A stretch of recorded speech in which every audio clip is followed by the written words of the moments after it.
So the spirit of human needs an upgrade. That's what this is. It needs to understand what it is.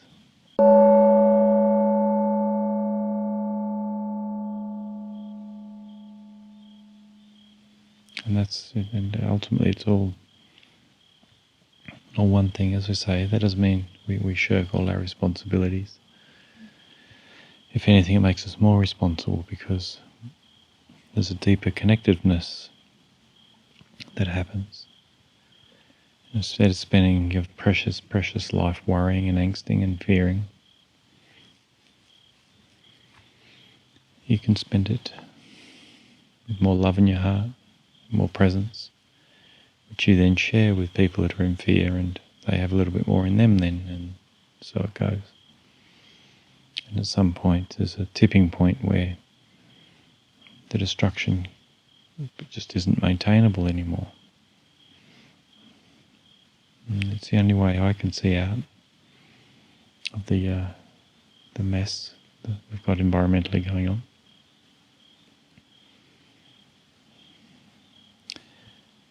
But we have to upgrade the operating system. This is a very old one, and it was fine when there's a handful of tribes around, but it's not working on this scale.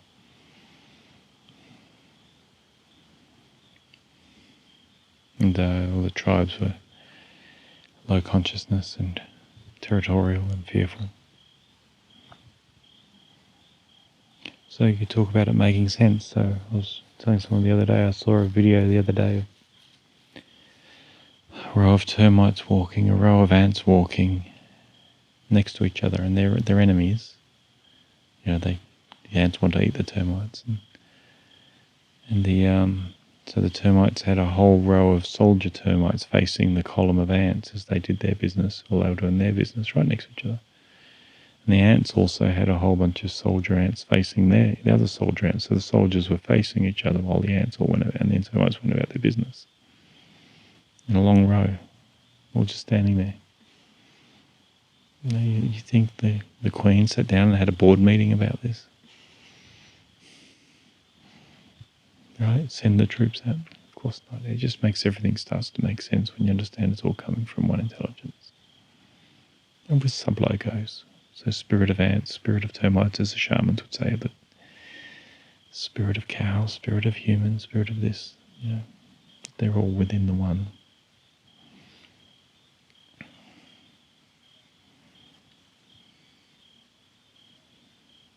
So the spirit of human needs an upgrade. And that's what this is. It needs to understand what it is, because it has the capability to. And at some point that becomes interesting once you've untangled enough. There's what seems to be happening with you once you've untangled a lot of the weeds and you get out of the vines and you get a bit more sunlight on your face. You get to start considering a wider view, because you're higher up now. You can see more. There's more light. You're not entangled. You're not in the shadows of the jungle.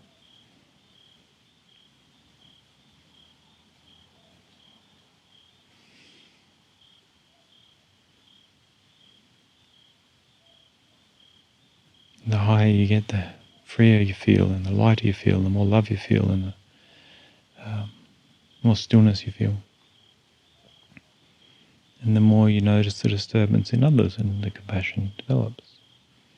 And also the realization you can't help everyone.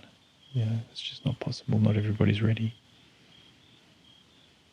It's actually dangerous to open up people that aren't ready.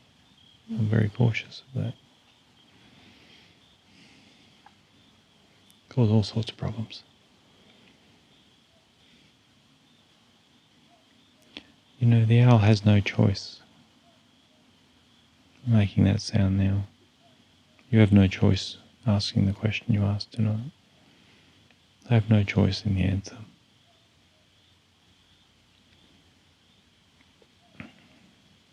It's the conglomeration of everything in this moment.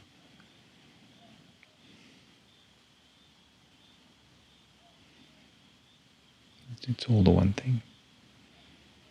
Yeah, the murderer has no choice. The rapist has no choice.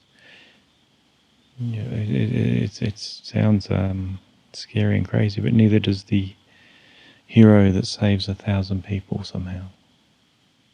You know, it's all playing out. But so it's at some point there's a tipping point where the thing, the being within you gets more and more life affirming. Yeah, and the other ways, the harmful ways to ourselves and others get less and less available. And so then we start getting more curious and want to understand deeper seeings and ways of being. Until some point, the seeker and the truth merge, and the seeker disappears.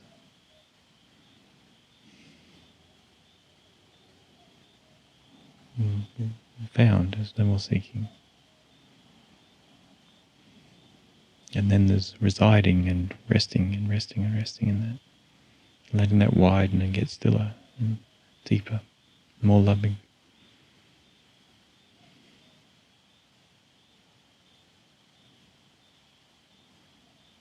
And there's nowhere to go at that point. There's nothing to do. There's nobody. It's clear nobody's driving anything. So to be emotionally disturbed by somebody or wanting harm to them just doesn't make sense anymore.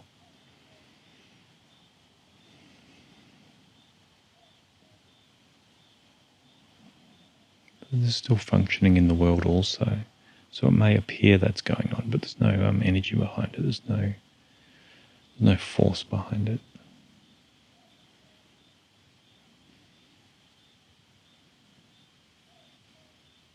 Simply the dance. Simply the like shadows on a wall. It's just no independent substance.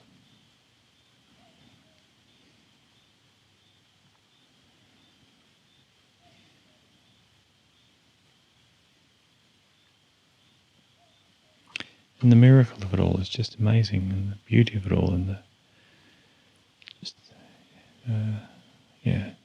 instead of the worries and the anxieties and the fears, it's a miracle on what can be seen and what isn't seen. They're both incredible. It's the sweetness of truth, the experience of truth, and then the movement here as well, which is within it. So it's true too, but it has relativity and it has opposites.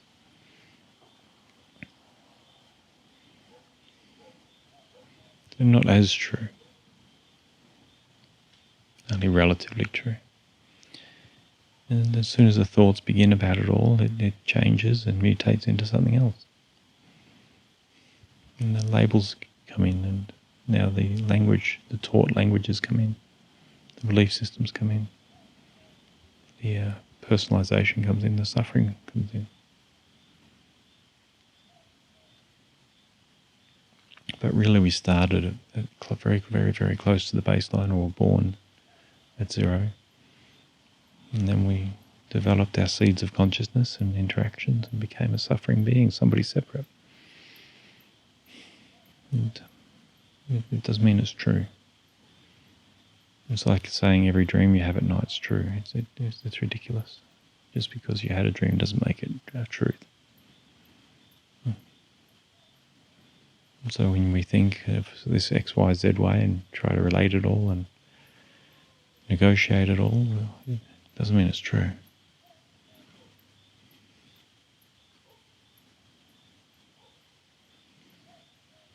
It can only ever be relatively true.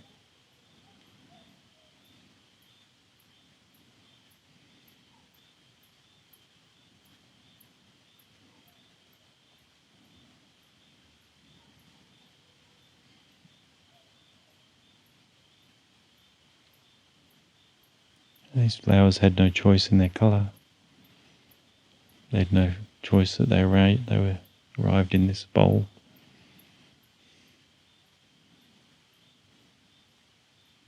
It's the same. There was no choice in you being here or not being here.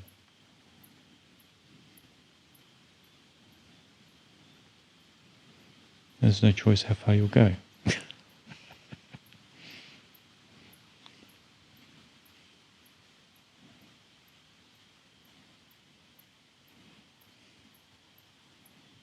So we'll see.